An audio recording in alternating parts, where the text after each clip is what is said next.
వెళ్తున్నానండి. అలాగేనండి. వీడేంటి పని కోసం అని పిలిచి సొల్లు కొడుతున్నాడు? వేస్ట్ ఫెలో అనుకుంటా. ఆగండి, టైం వేస్ట్ అంటే డబ్బే కదా, మీకు కావాల్సిన డబ్బు నేను ఇస్తాను, కూర్చోండి.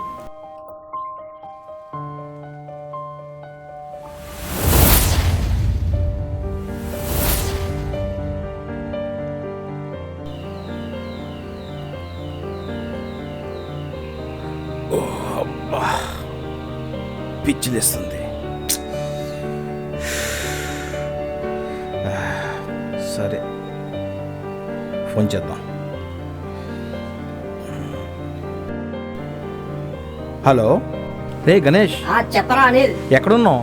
ఆఫీస్ నుంచి ఇప్పుడే ఇంటికి వెళ్తున్నాను రా. ఏంటి విషయం? పిచ్చిలేస్తుందిరా. నీకు పిచ్చిలేస్తే నన్నేం చేయమంటావురా బాబు? ఆఫీసులో వర్క్ ప్రెషర్ బాగా ఎక్కువైందిరా. ఒక పెగ్గేరా తగ్గిద్ది. మైండ్ రిలీఫ్ అవ్వాలంటే ఏదో ఒక అమ్మాయి కావాలరా. నాకు కొంచెం సెట్ చేయరా. నీకు ఇక్కడ కంపెనీ మొత్తం బాగా తెలుసు కదంట్రా. తెలిస్తే మంచి అమ్మాయి అంటే చూసి పెట్టరా. ఇప్పుడు ఎవరుంటారా? సరే సరే, ఇప్పుడు నన్నేం చేయమంటావరా? ఇప్పటికిప్పుడు ఎవరు దొరుకుతారా? ఏం చేయాలో నీకు తెలుసు కదంట్రా. సరే ఉండు, నాకు తెలిసి ఒక ఫ్రెండ్ ఉంది, కనుక్కొని చెప్తాను. అప్పుడు దా వెయిట్ చేయి. సరే ఓకేనా? సరేరా, చాలా థ్యాంక్స్ రా.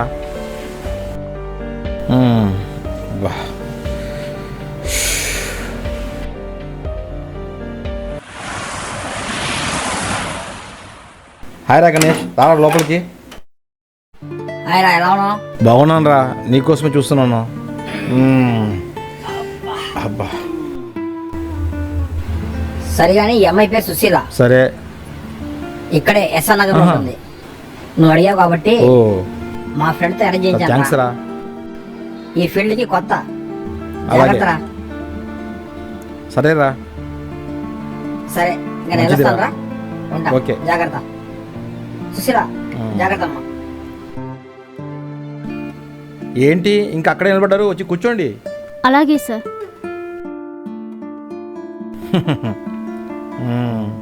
ఏం పేరు?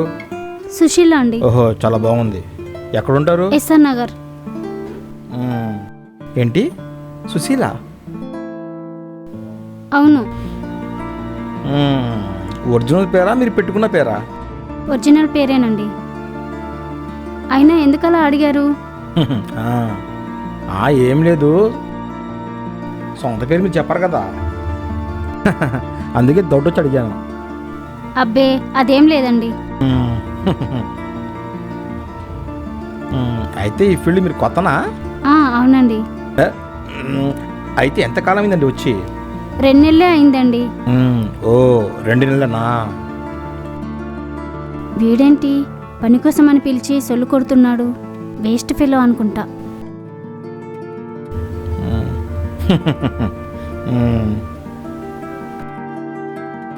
ఆ నవ్వేంట్రా బాబు, నేను వచ్చిన పని కానిస్తే నేను వెళ్ళాలి.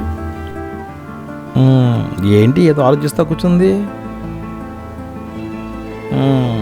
సరే, ఈమెను ఎక్కడో నేను చూసినట్టుందే, గుర్తు రావట్లేదు. బాగా తెలిసిన ఆవిడలా ఉంది. ఎక్కడ చూశానబ్బా?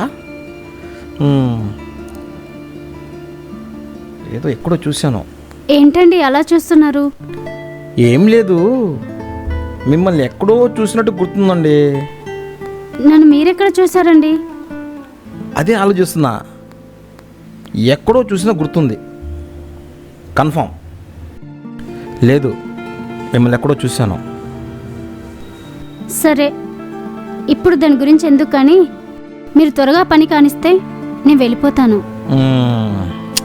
అలా కాదండి, మిమ్మల్ని ఎక్కడో చూశానండి, అదే గుర్తు రావట్లేదు నాకు. పని చూసుకుని పంపించాలంటే 3 రావాలి కదండి. మీరు అలాగే ఆలోచించుకుంటూ కూర్చోండి, నా టైం అయిపోతుంది, నేను వెళ్ళిపోతాను. అది కాదండి, మిమ్మల్ని ఎక్కడో చూశాను. ఎక్కడ చూసారో చెప్పండి. అదే గుర్తు చేసుకుంటున్నాను, చెప్తా.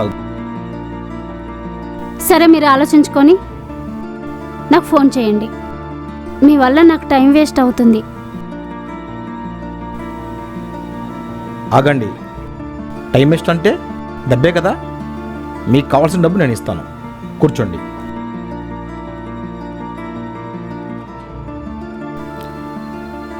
సరే, ఆలోచించుకోండి. నన్ను ఎక్కడ చూసారో చెప్పండి. సరే, గుర్తొచ్చింది. మీరు రాజారాం గారి వైఫ్ కదా? కాదండి. మీరు రాజారాం గారి వైఫే. మీరు టెన్షన్ పడే ఉపయోగం లేదు.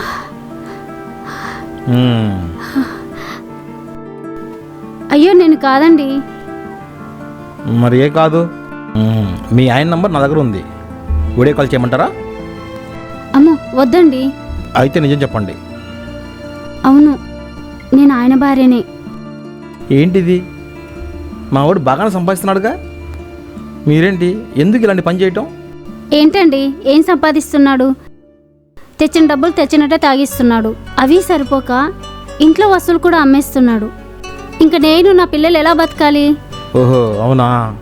అయితే అలా అని ఇదే ఆ దారి? వేరే మార్గం లేదా?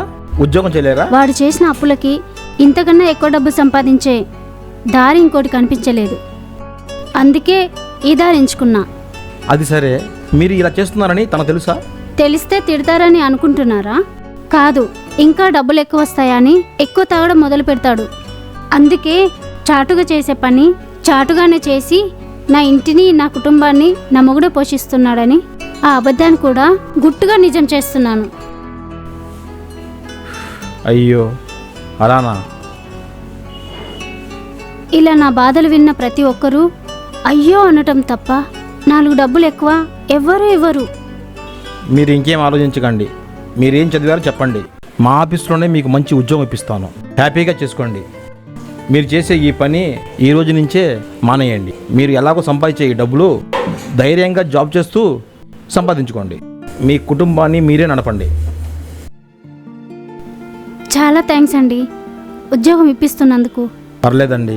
సొంత వాళ్ళే మనం ఎప్పుడు దొరికితే అప్పుడు తొక్కేద్దామని చూసే ఈ రోజుల్లో నేను చేసే పని తప్పని చెప్పి నా కాళ్ళపై నేను ఎలా బతకాలో ఎలా జీవించాలో అని చెప్తూ నాకు ఉద్యోగం కల్పిస్తున్న మీకు జీవితాంతం నేను మీకు రుణపడి ఉంటాను.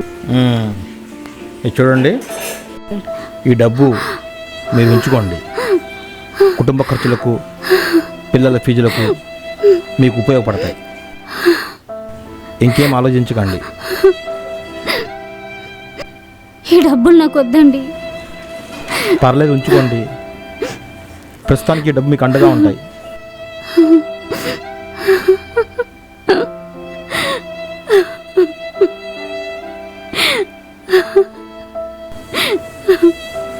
బాధపడకండి.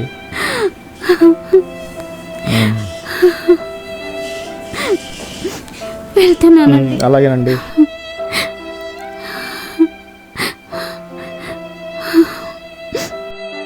కుటుంబంలో మన అనేవాడు సరిగా లేకపోతే ఇంట్లో ఇల్లాలు కుటుంబ పోషణకై ఏదో ఒక నిర్ణయం తీసుకొని తప్పటడుగు వేయక తప్పట్లేదు. సమాజంలో మార్పు వస్తే మగాడు మృగంలా కాకుండా మంచివాళ్లా మారతాడు.